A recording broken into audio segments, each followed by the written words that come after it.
Hey everyone, Dean here. Today we're going to be doing an L10 play and explain. This is going to be my first video back from vacation. I've played a couple of sessions since then, and I've been wanting to do this NL10 video for a long time now, so I'm finally happy I found the time to actually do it. So, you can see my exploitative strategies I go through. I don't have huge sample sizes on a lot of these players since I've barely played with them. I don't play at NL10 anymore. So when I do revisit these stakes, a lot of these players are very new to me. But I still have some sample sizes built up from the last couple sessions I played. I want to have some stats on some people, just so I can make it a more informative stream. Or play and explain, rather. Had a good vacation, though. Feeling motivated to start playing more again. After playing poker for a whole year straight, it kind of becomes more of a chore than a fun thing to do. Such is life, though. Do have a couple of fish marked, and because of that, I'll be trying my best to play in those games.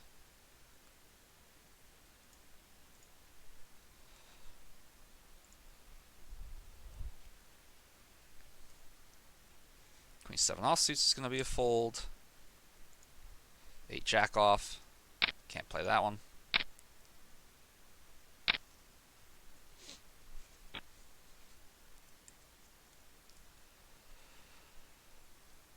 So one of the main things to think about when you're playing, NL10, NL5, NL2 is you're going to have to adapt your strategy a lot based on the actual opponent that you're playing against. It's very important not to just paint with a wide brush and just treat everyone that plays at these stakes as a fish, or have a strategy to only use at these stakes. You have to be using a certain strategy versus the different player types you're going to see. Obviously, at these lower stakes, you're going to see more whales, more maniacs, just more recreational players. But you're also going to see some bad regs, some nits, and possibly even some good regs as well. And this is true for every single stake that you possibly could play at, that you have to treat these players differently in these situations no matter the stake. You have to treat an NL100 fish the same way you would treat an NL5 fish. You can't just have a strategy that you implement just at one stake. You have to play the players, not the stake. And there just happens to be more of certain player types at each stake.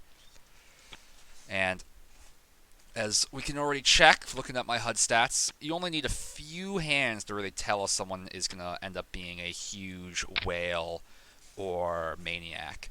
And you get stats like 83-0. Well, you don't really see that many 83 zeros at NL100 or NL200 anymore.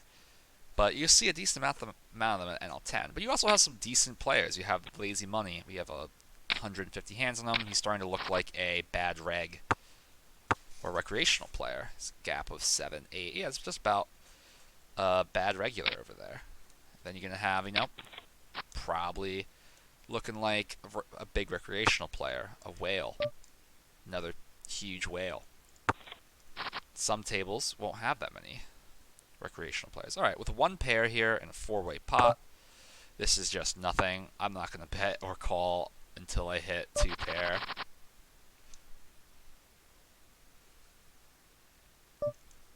We're just not going to be getting often enough. 7-8 suited. We could play. We don't have to play these hands from this position, from the middle position. Especially when we have people like this calling. It's just going to bring us out of position with a less than ideal hand. Those hands play better heads up since you have more fold equity when you miss versus in multi-way pots where you easily get one player that hits the flop and just sticks around for the rest of it. If I was in position, it'd be a little bit easier to navigate and a little bit more profitable when I actually do hit my hand. Another problem with those kinds of hands is there's reverse implied odds, especially in multi-way pots, where you're just going to end up cooling yourself. It's worth the low straight or the low flush.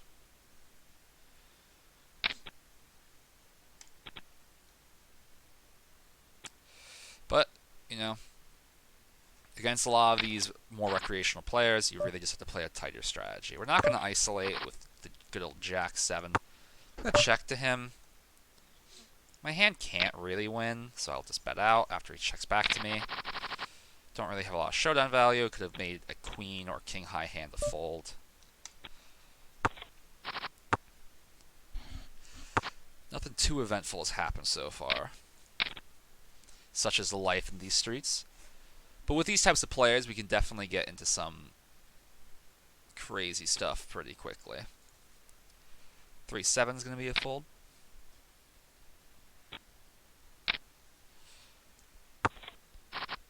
Starting playing on stars again, I'm going to also be moving to a new site soon. I have been just going from site to site in Pennsylvania, as Pennsylvania, if you don't know, is a state in the United States, and they recently just got regulated online poker, like Poker Stars and King 8 offsuit. And this is a tough one. I think I'm going to let this one go. If it was suited, I'd play it. I mean, if it was suited, I'd definitely play it. Only reason I'm thinking about playing it is we want to play as many hands as possible against a fish like this. King 9 suited. For that same reason. Just if I can play against this guy, I'll be happy, but it's a little bit iffy. At least it's suited. I'm a little bit worried about these guys coming along, but they don't seem super sticky. That's the best case scenario. He's folded once before. This board's not terrible. It's pretty close to being better for his range than it is for mine. But I definitely think we can maybe get him to fold just by a single bet. Yep. Take it down. We can't just not c-bet that board ever.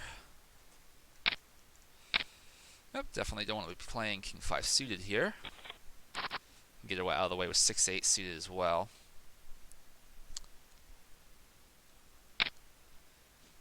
But what I was saying, I want to be playing on a bunch of different poker sites in Pennsylvania since a lot of new ones are launching, and because of that, I can take advantage of a lot of rakeback rewards. I just finished at one site where I made about, I don't know, $400 extra on rakeback, so I'm just going to be popping around doing that. I have a new table that I'm looking at. I'm trying to see if any of these tables aren't really worth playing at. Looks like I'm pretty satisfied with the tables I'm playing at now, so I don't really want to play another one. Usually I will play 4 to 6 tables, but when I'm doing play and explains and streaming, I usually dial that down to just 2 tables. That way my viewers can easily see the screen, as well as possibly, doing only... It also just takes more mental effort, is what I'm trying to get at, in order to do these videos. So I don't want to be playing more tables where I might not be making the highest quality poker decisions and won't be able to talk about them very often either. NL10 is popping off today. Lots of players playing in my player pool. Oh, here's a hand. There's a hand. 7-9 offsuit over here. I'm just going to let it go. This guy decides to raise from under the gun. Now, I'm not super thrilled about just popping it here, but I think it's completely fine. I'll just go 4x since he made such a small raise sizing. This guy seems to be kind of a bigger fish, so it's a good chance this guy will just spaz out now. Yep, this is exactly what I wanted. Now I could just fold. I mean, not fold. I could just shove. Obviously, I shouldn't fold. But calling isn't horrible either. I think these kinds of players, this type of game, I just need to get the money in. He obviously really likes his hand, so I'm just going to go for it. Yep, and sometimes people are just people. Poker players are just poker players. NL10 is NL10. They're going to get it in with the good old 5-6 offsuit. Good reason why to not slow play, let him get away from that hand at the post flop. Just let him just do stupid stuff. I'm gonna have to make a note of that one though. That was an interesting play. 4-bet. Yeah, that was an interesting one. 4-bet. 5-6. 5-6 off from under the gun. Anyone can replicate that play, but it is important not to slow play there, I think. Just because you just give him Too many options to get away from it. Later on the flop. Now, I mean, he should have obviously folded the good old 5-6 offsuit, but, you know, most of the time players are going to have, like, hands like ace-king, pocket kings, pocket queens, pocket jacks in those situations. Fourth pair, we do want to play every pocket pair from every position, but we definitely need to be careful when we don't hit our sets. And three-way pot with fourth pair, we can easily just fold. Guess you can really only have fourth pair with pocket twos. Now I am going to raise this guy up.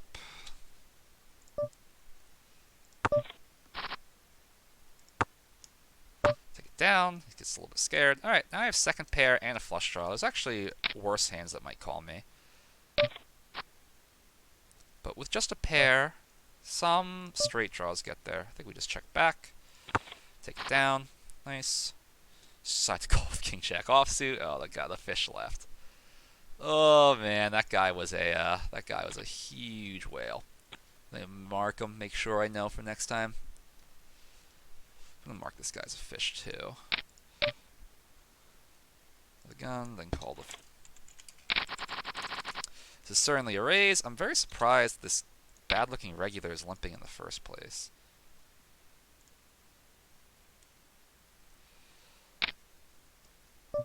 Pretty good board for us. Definitely one we just want to see bet and hope we win. We can continue on all face cards. This hand is most likely a pocket pair, a small pocket pair. I'm guessing that's what he limp calls with. It could be a smaller suited connector as well. It could be a smaller ace. Okay, finally can I get this note down. 4-bet, 5-6 off from under the gun. Then called a 5-bet shove. How much was it for? It was for like 80 big blinds.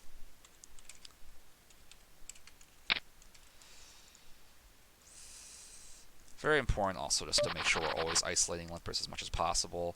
We wanted to make sure we get people who do limp, mostly these big fish and recreational players, directly to our right. That way we can consistently be in position with them when we isolate their limps, and we can make a lot of money. I use a 4x big blind raise size when there's one limper, and then I add an extra big blind for every other limper.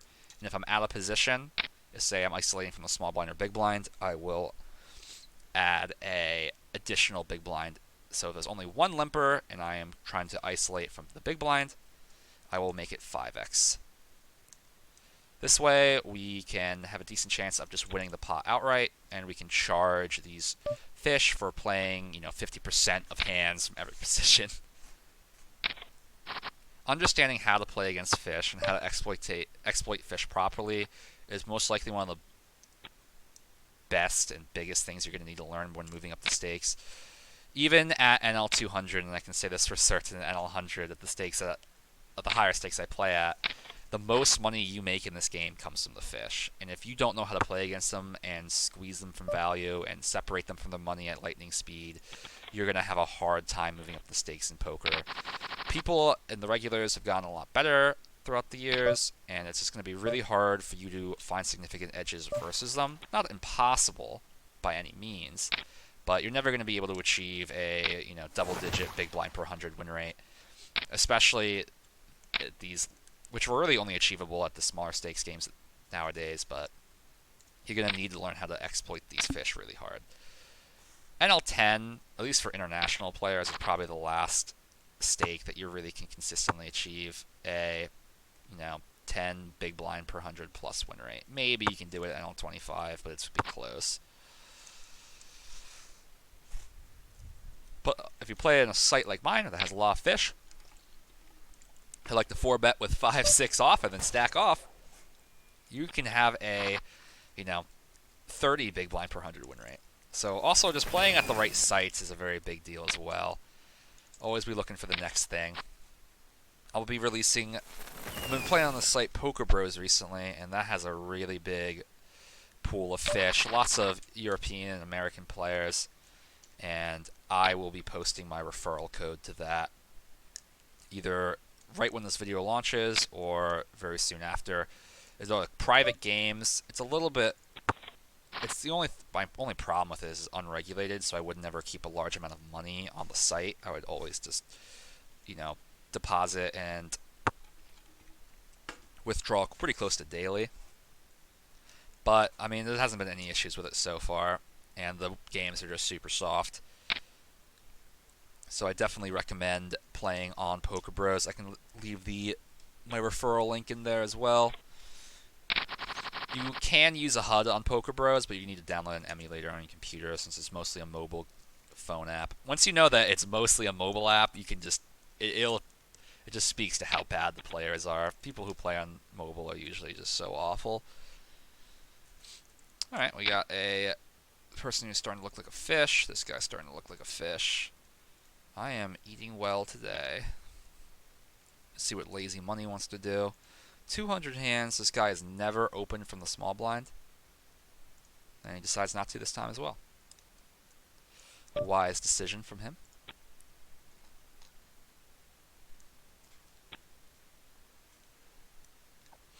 I'm not going to make these play and explain videos too long. After doing YouTube analytics, I've found that people almost never watch all the way to the end anyway. So I'm thinking between, 30 minutes and an hour is a good length for these videos. I can edit them. This is an example of the 5x sizing out of position. But the hand as strong as ace-jack offsuit, we certainly have to be playing. Well, we have a gut shot to the nuts. Don't have any other backdoor draws, but this hand certainly warrants a single bet. Yeah, take it down. Lots of players, lots of fish like this are going to have a very loose passive approach, meaning that they're going to be playing a lot of hands pre-flop, calling these big isolates pre-flop, and then giving up when they don't hit the flop, which is going to happen, 2/3 of the time. So easy money just by merit of c-betting. I'm a huge advocate for c-betting often, even at lower stakes games. The only times I don't usually c-bet super often. Jack-10 is just barely a play here. You got something... I guess this guy, I shouldn't mark this guy as a fish yet, but we're not going to defend Jack-10 offsuit to a 3-bet. Ace 4 suited. Now this is a tough one. Usually I don't like playing this hand from middle position. I think this is just barely not good enough. One of my qualms with playing the suited small aces, and usually a lot of ranges and stuff, at least some people I've coached do advocate playing all suited aces from any position. But the problem with that becomes when you have players like these 42-29s and 41-24s, they're just going to call you with any naked ace. They're going to call you with ace-7 offsuit, ace-8 offsuit, which a lot of regular players wouldn't do. So you're going to end up being dominated a lot. And the only upside is that you are playing against a fish, so there is a good chance they will pay you off when you do hit your flush. But ultimately, just being dominated in a lot of those situations, getting 3-bet and stuff like that, usually leans me towards not playing those hands. I've been trying to play a lot less unsuited aces as well. I was doing some analysis since I got back from vacation and found that I was actually losing a decent portion of money with these small unsuited aces when I was raising from the cutoff and from middle position. Tig Duggy, I think, was he's like a regular in that he plays on the site a lot, but he's a recreational player at heart, right? Yeah, it's a 27.5. I have a couple other videos about table selection that I think you guys should check out if you haven't already. That's super, super, super important at these stakes. Just making sure you're playing with fish. You could be the 6th best poker player in the world, but if you play with the other 5 players who are better than you, you will certainly be losing. So there's no shame in just table selecting, playing against fish. The best way for you to move up the micro stakes quickly, to improve your win rates even at the highest levels, and to just have an overall more enjoyable experience playing poker. It's much more enjoyable playing poker when you're grinding out the highest win rates possible, other than grinding for 2 to 3 big blinds per 100 at an 200 zoom. I mean, even that is pretty profitable, but it's going to take a lot of mental fortitude to handle the swings.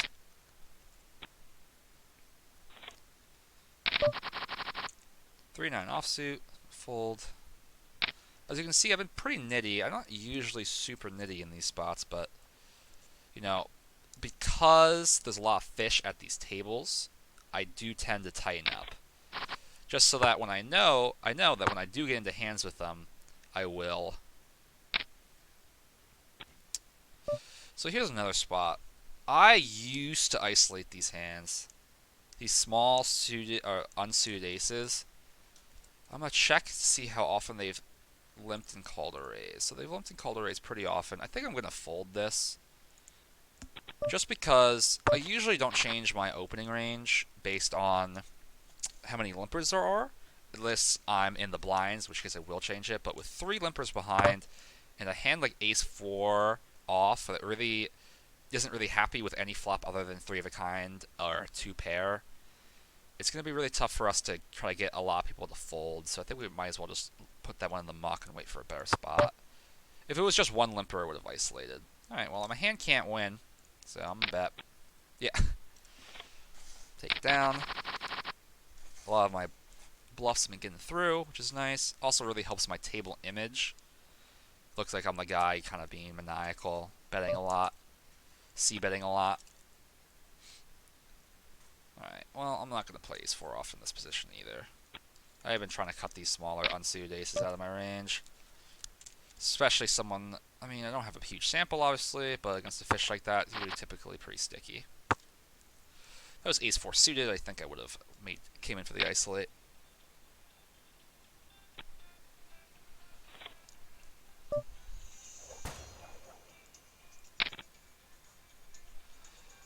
Ace 10 off is going to be a raise. Getting min 3-bet. Gotta be very careful versus these min 3-bets. King 3 off, I'm not going to play either. But we can see a flop. This guy just barrels, barrels, barrels.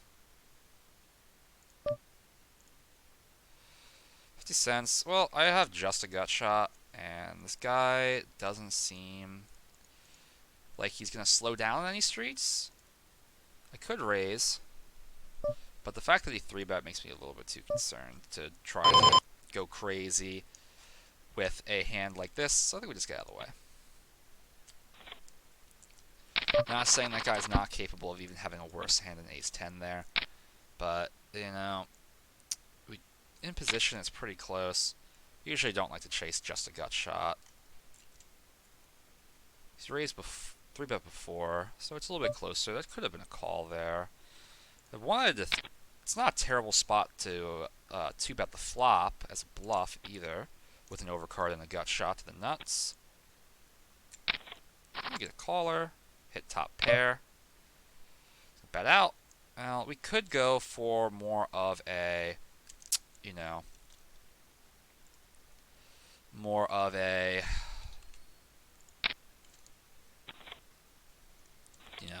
delayed c-bet approach, just call there.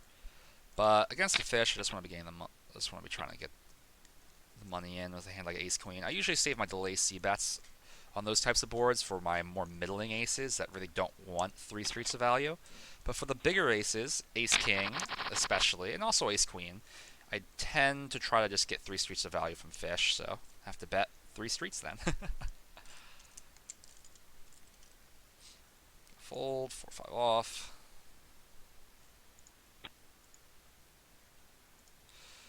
My main problem with calling the flop on this versus this guy there is that he's going to fire pretty often on the turn and river, so he's going to give me a hard time.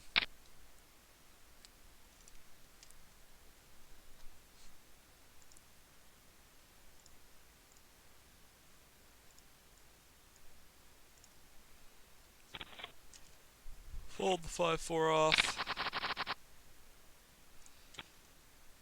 We'll raise if it folds to me, but I'm not going to be playing these unsuited aces.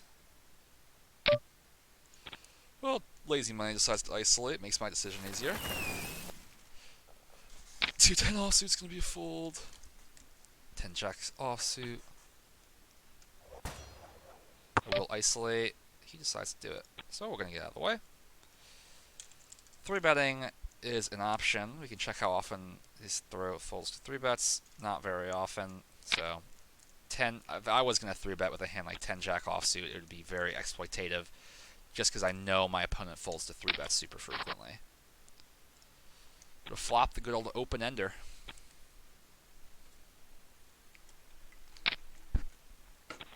Big bets coming from Dig Duggy. He has never 3-bet yet in his his career. Ace king off. Certainly a beautiful hand. Looks like they're going to 3-bet again. They get out of the way. Pretty good board for us to bet. Once again, we're going to have a gut shot to the nuts and the backdoor flush draw. So we want to keep the pressure on our opponent. He might just not have anything and have to fold. So he does call, and now still have the gut shot and backdoor flush draw, as well as an ace or a king might be good. So the fact picked up a decent amount of equity makes me think I want to bet again. I don't think he's going to fold, though. Oh, he does. Well, if he does fold sometimes, it makes it a lot easier for us. He probably just had like a smaller pair and was just getting fed up with me c-betting. This is exactly kind of what I'm talking about when we play against fish. We really want to pound on them, constantly rate or isolate their limps. Also why it's super important to be directly to their left. That way we can constantly do that in position. And they're eventually just, I found they're just going to spaz out at some point. And they're just going to be so upset that you've been c-betting them so frequently. They're going to make a pair, and they're going to just call you to the river with their top pair mediocre kicker. And if you do end up hitting 2-pair set or some straight or flush combination, you stand to make a ton of money. Alright, so lazy money comes in from under the gun. So the first thing I want to do is just check how often this player raises from early position. This player is raising from early position a total of 5% of the time, over 240 hands. And because of that, we cannot 3-bet this pot. We're really not really ahead of his range at all. It's actually pretty close. So we just want to take this opportunity essentially just to set mine. Alright, well I do hit top pair. I'm not super worried. My hand doesn't need that much protection, and our opponent does seem to fold fairly frequently. We're just going to fold third pair here. But I think we should bet. Just because we can get value from worse kings, and draws, and second or third pair. Now it's time for us to check how often our opponent raises the flop. 2-bets the flop almost never, which is a little concerning, but I think our hand's a little bit too good to fold to just one single raise. When people raise on the flop, I'm a little bit less concerned than when people raise on the turn or river. Usually people can mess around a decent amount here. I think with the ace coming, he could have a hand like king-queen, that's for sure. I could block bet. But yeah, we can just check it to the river after I got raised. Decides just to raise with 6-4 off-suited. Very concerning play.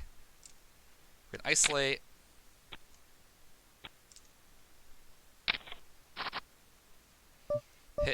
Have a gut shot and a straight draw.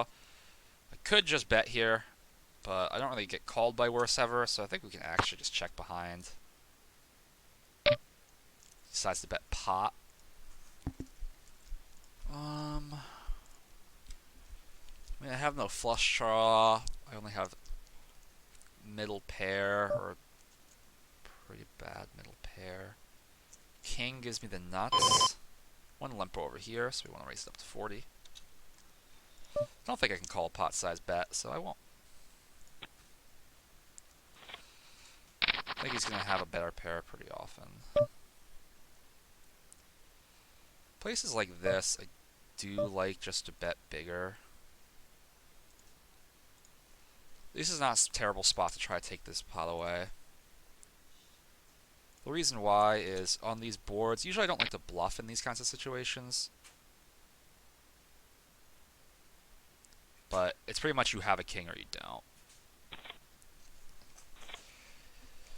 Most of the time you want to be a little bit more cautious in these multi-way pots, but it also is true for the other opponents as well. These are fish, so they probably aren't really thinking like that, honestly, but if you do have like a middling pair, don't have a set, we do not bet. If you do end up having more of like a middling pair on these boards, on those multi-way pots that have an ace or a king high board, those single Broadway boards, you're not going to feel good because you're going to pretty much assume that somebody else probably has one of those two cards. Usually if it was just a 1-versus-1 pot, 2-player pot, you would call and peel at least one, maybe even 2 streets with a smaller pocket pair. But in those pots, people just tend to fold, so I usually tend to bluff on those, single Broadway boards in multi-way pots. I'd obviously bet if I did have the hand myself, so I think those are good candidates, but on those more connected wet boards, you have to slow down a lot. Just bets 10 cents. I'll call with ace high. A limp pot. Hit a 4. It's winnable. Well, if he has an 8, he might fold. If he has a 9 to a straight, so I can bet and just hope I win. Fold if he raises. Yep, I might have just had the best hand all along, but it's not possible. I have a pair. This guy's not really super. This guy's pretty aggressive, so from what I remember, he bets almost every river. So I think I'm just gonna call. Yeah. So that's another exploitative thing you can do. Just check how often he bets the river. He's betting 90% of rivers. We can just call with third pair. 5-7 offsuit, not going to be good enough to play. This table, I'm pretty satisfied with my tables. I'm going to table selector real fast to see if there's any just huge money being left on the table. Oh, we got a limper over here with the suited ace. Certainly good enough to play from the cutoff. The honeys have graced us with their presence. Well, a little min raise never hurt anyone. Hopefully we can hit some sort of 2-pair or flush. Pretty bad board for us with the board pairing already. Backdoor flush draw only. Obviously can't fold for the good old 10 cents, but... Alright, so, versus... I think we're going to bet here. I don't think this guy seems like the kind of type that raises.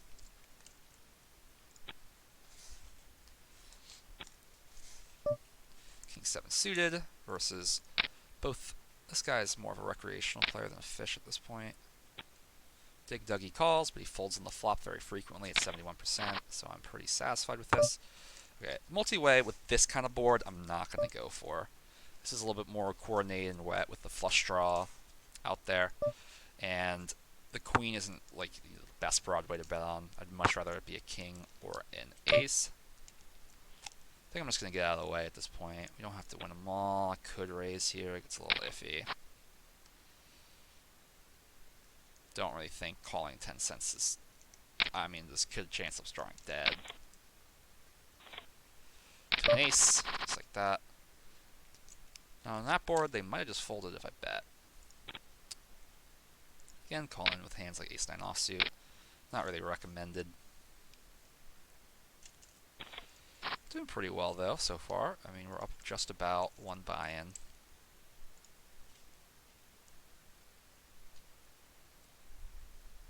Felt like we've had some pretty interesting and good pots to talk about. Haven't gotten absolutely super lucky or anything yet, but haven't been unlucky by any means. I think we've navigated some situations well. If you aren't using a HUD, I definitely recommend using it. There is a link to the HUD profile I use on my Discord channel, and if you go to any of my videos on how to properly use the HUD, it was a 3-video series I finished before I went on vacation. You can get the link to the HUD there. It's from BlackBrain79, Nathan Williams, best microstakes crusher I know. You can get a little out of line here, I think. This is really close. I don't usually like to do this very often in these kinds of pots, but this guy doesn't seem super crazy. Same with this guy. I think we can go for it. Just because on the merit, this guy seems to fold a decent amount. 6, 7, 8, 9, 10. Because I do have the gut shot, I think I can bet this board. This is a board that I'm going to get fought back at a lot, but I think this is actually good enough to bet. I'll just take it down. The reason, I guess he's only had a very small sample size, but still. I'll play this hand if it folds to me. 10-7 suited's fine to play. This is a hand where we will not be playing. Hit top pair. On these types of boards, I usually tend to bet small. Something like 24. Check. I'm gonna bet twice just to try to get value from, either a straight draw or a flush draw, maybe even an 8. So I'm gonna bet twice. I bet pretty small the first time. I think I'm gonna size up a little bit here. If I get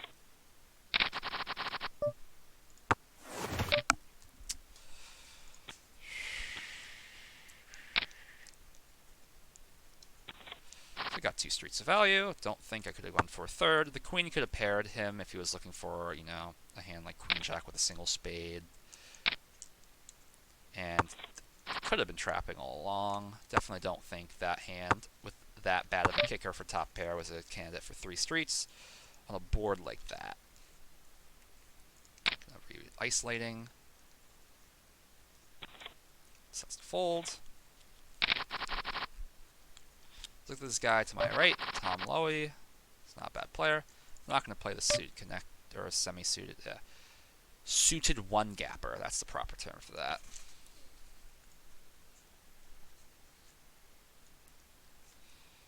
But I've been pretty satisfied with how this is going. Probably going to play for about 10 to 20 more minutes. Again, I don't want my playing explains getting too long. The reason why I made them 2 hours before is because I was getting paid to make them. And unfortunately, my benefactor is having some rough times right now, and he can no longer continue to do that. I hope he still watches this video, though. He's a good friend of mine. I hope things are going well with his family. But because of that, I found from YouTube analytics that almost nobody watches all the way through. So I think just having closer to an hour-long play and explain is definitely fine. These guys, one thing you want to look at when you're looking to steal is how often players fold to steals. We don't have a huge sample size by any means, but these guys seem to have pretty high VPIPs, which usually means they're going to call a lot from the blinds, and their actual fold to steal stats, 6 attempts is really not a huge sample size. Don't really want to be using this as, concrete evidence for making decisions, but you can use things, and you can at least, look at things, see if there's any anomalies. I'm not going to call with third pair.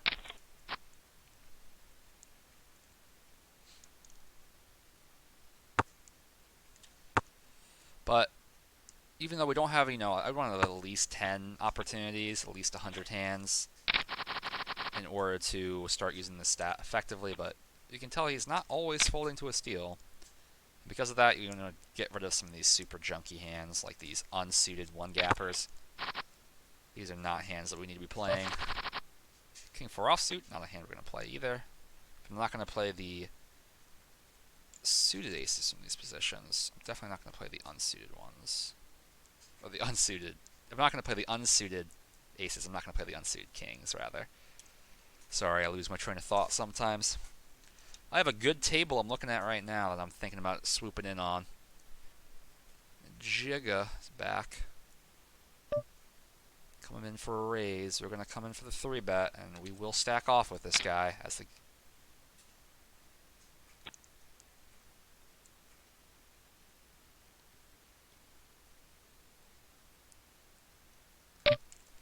Yep, and we're going in. Yep, have him dominated. Looking good. Take it down. Guy is actually crazy. Definitely could have had pocket aces, pocket kings there. Definitely could have had... that kind of player seems like the kind of guy that would just limp.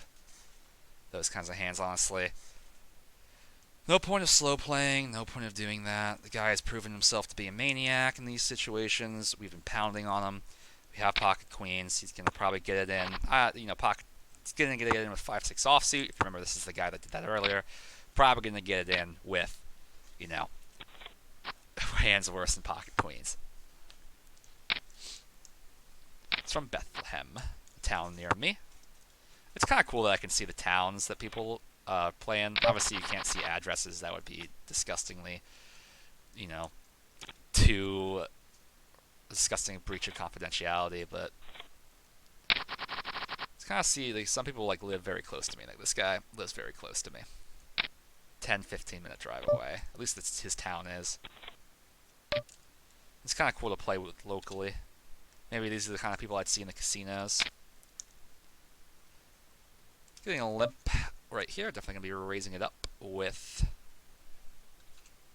Definitely want to isolate these small blind limps as well. 5x limp. In position, the reason why I make it 4x... Oh. Alright, well, I'm not going anywhere yet, but I am a little bit... Alarm bells are starting to ring.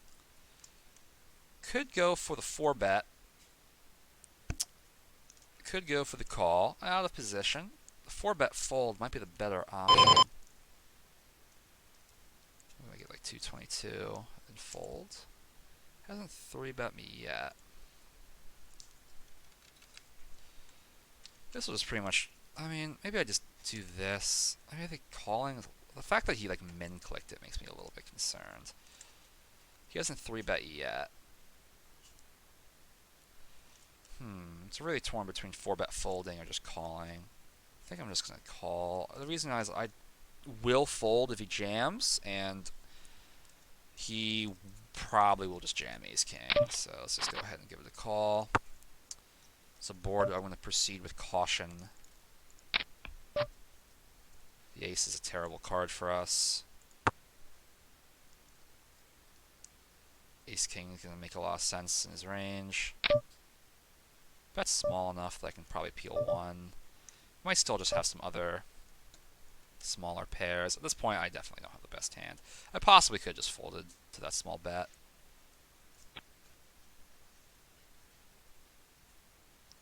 Oh, same hand.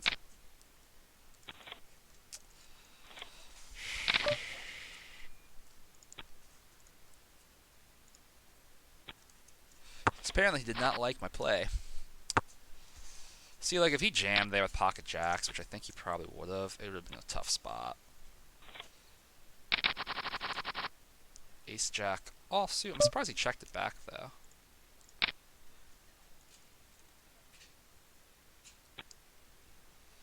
Going for the 3x sizing. I will do a 2.5x sizing if there's only regulars left to act. But I do like making it a little bit bigger pre-flop versus the fish. Man, I am running so hot today. This table has been a little bit more showcasing how to, like, you know, battle when you're not having good hands and, you know, maniacs donating you stacks. But this is a good example of how to, you know, get maniacs to donate stacks to you. Alright, well, multi-ways, we're not going anywhere. We're going to bet for value with top pair, top kicker. If I get raised, I'll be a little concerned, but this is a board that people might call with a smaller pair, and if they do have a jack, I can probably get a little bit more, a few streets of value from them.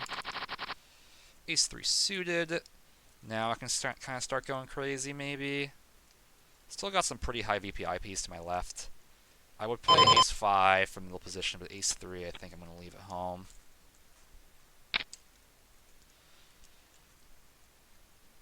Again, just getting called or flatted by someone, me being out of position does not sound like fun. Getting flatted by someone with like Ace-9 offsuit like happened earlier this session. It would not be fun if I hit top pair and lose two bets. But if I do hit a flush, that's a different story. And if I hit 2 pair, different story as well. Alright, so this guy to our right, H2P money. Folding ace deuce off, obviously. H2P money is starting to look like a fish.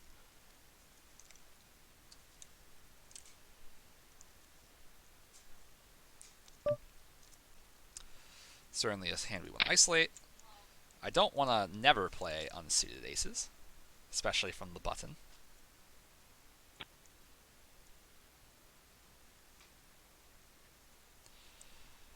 This guy's raised 3 out of 26 times. I think I'm still just going to fold this unsuited ace if he 3-bets me. Now I just take it down. Get a nice steal off. Ace-2 suited, I'm going to come in for a raise.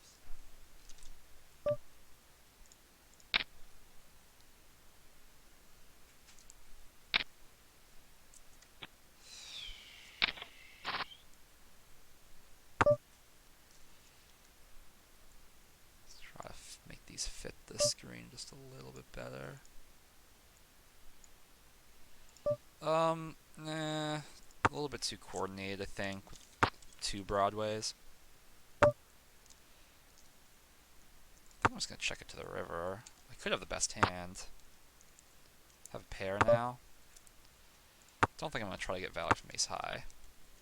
Yep, take it down.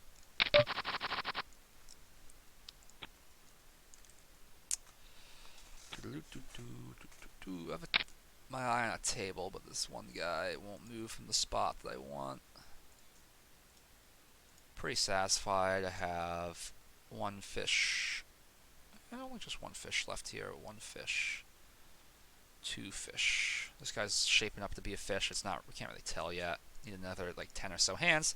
Usually we can start identifying people as big whales after about 25, 30 hands. They're usually just going to have absurd gaps between their VPIP and PFR that no regular player would ever do. They start limping.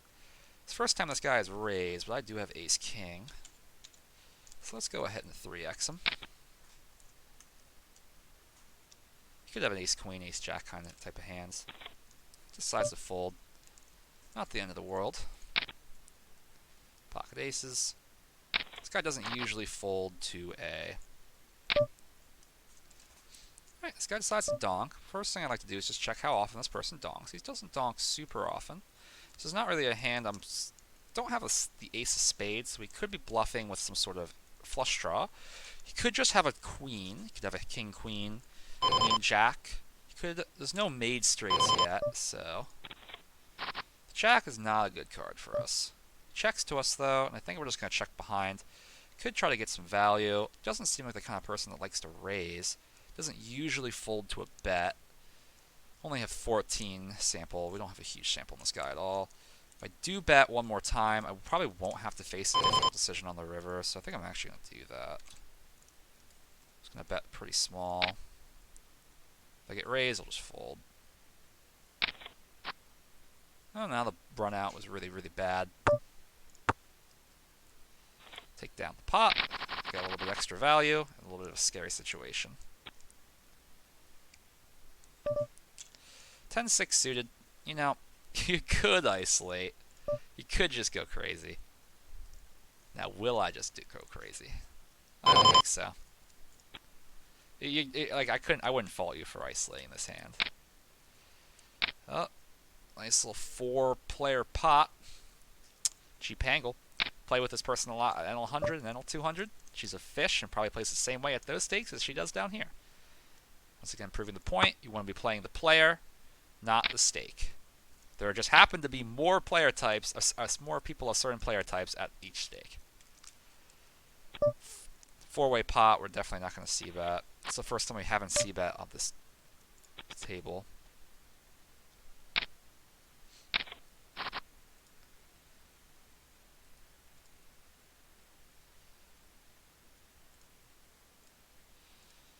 Pop, pop, pop.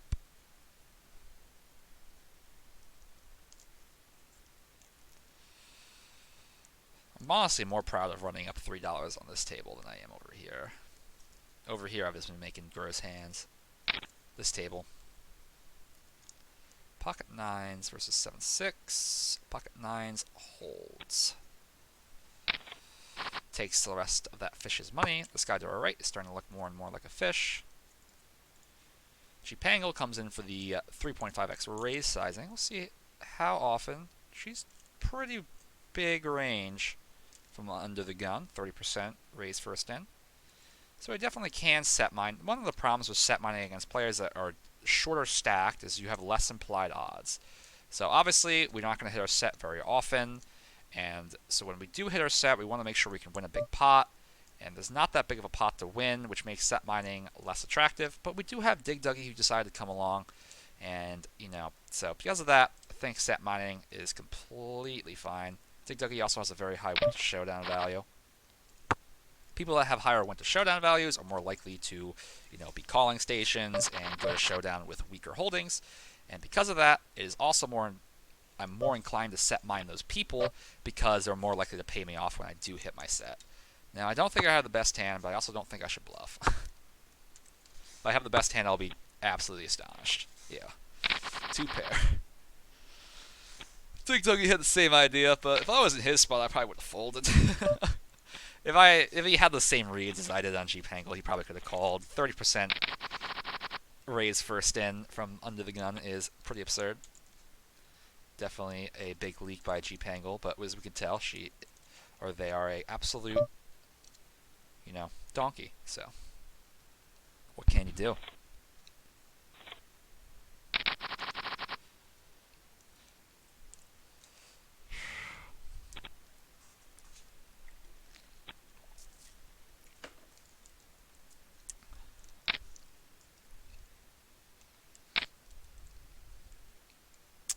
Not sure what to do. One hand I'm still thinking about now is the pocket jack's hand. Should I have 4-bet? Should I have called? Usually I'm not even concerning myself with balance, especially because I'm never going to play against these players ever again, most likely, or not for a long time. As after I'm done this NL10 video, I'm probably going to make an NL30 video. But so because if I only play against players every so often, and I'm not consistently playing against them, they're not going to be able to, find exploits in my betting frequencies and stuff like that in just, like a 200 to 500 hand session. It just won't happen unless, I'm doing something very frequently in a very common spot, like c-betting the flop or something. Got the jiggities. Alright. I have an overpair. You are a fish. I shall bet. Ace 3 suited. Could play it because these people are in the blinds, but plenty of players left called behind, so I will just fold.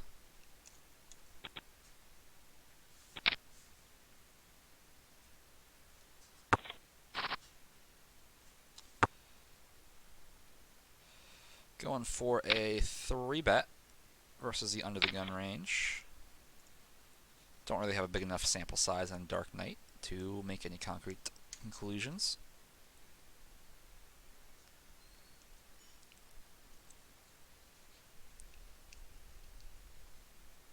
I think this is going to be my last orbit around, guys. Getting to the point where I think we've had enough for the day. Never really got to show off any table selecting. The tables I was playing at just ended up being pretty satisfied. I honestly didn't table select as much as I should have as well, just because I was focused on talking. I don't even think I'm going to have to edit this video very much, which is nice. There wasn't that many lulls in the action, and even when there were, I feel like I was, populating it with some interesting information. I'm not gonna isolate 3 line pairs with king, queen, jack offsuit out of position. This hand plays notoriously bad out of position, easily dominated. Not that many flush potentials. Obviously the nut straight potential. Everyone checks. If this guy bets, I'll be a little concerned. I think we just want to check. Now I can try to get some value. If this guy bets, I'll just call.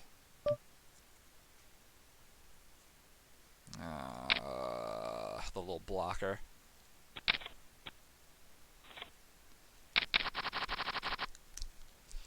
Well, I don't think I was going to get any more value if I raised, so it is what it is.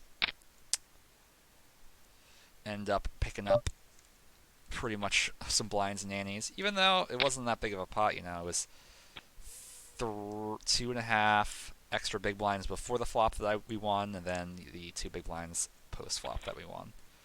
So not that bad for not even having to commit ourselves to a raise pre-flop. Alright, we got this guy decides to raise from under the gun. We have pocket nines. Tough spot, honestly. Definitely have some merit to 3-betting. He's don't have a huge sample on this guy, so I think I'm just going to go for the more aggressive line. If I get 4-bet, I will just fold. Jack, jack, 7. Now, I'm just going to check to see how often this guy likes to 2-bet. It doesn't seem like he likes to 2-bet very often. So I think I am just going to bet here and hope we can just take it down.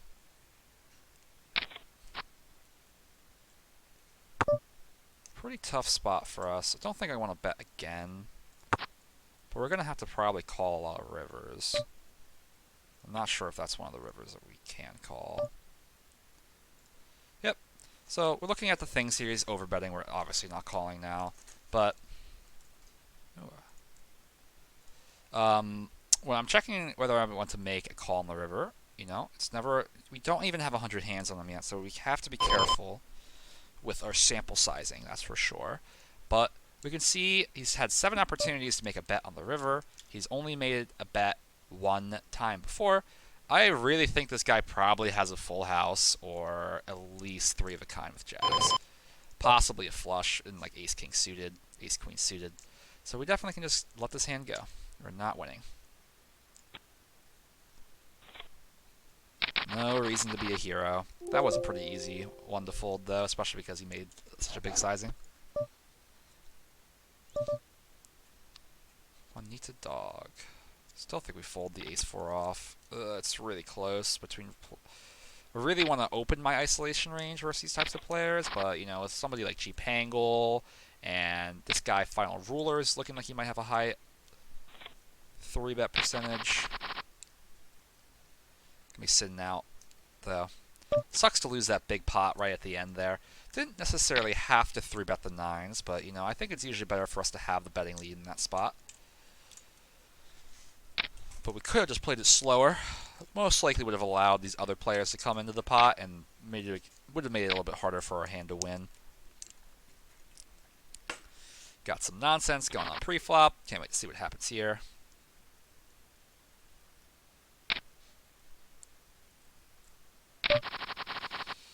Jack 3 suited is going to be a fold, and that will conclude the session, guys. Thanks so much for tuning in. I'll show the results real fast. Ended up not going too well on this table, but we ended up plus, about 2 buy-ins total on the day, I think. Been playing a lot of NL10.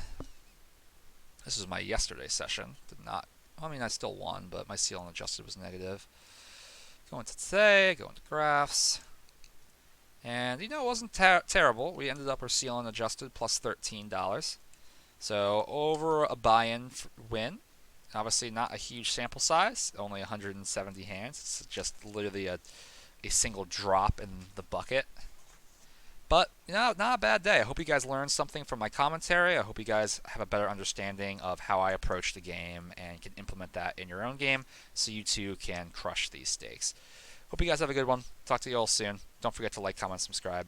Bye.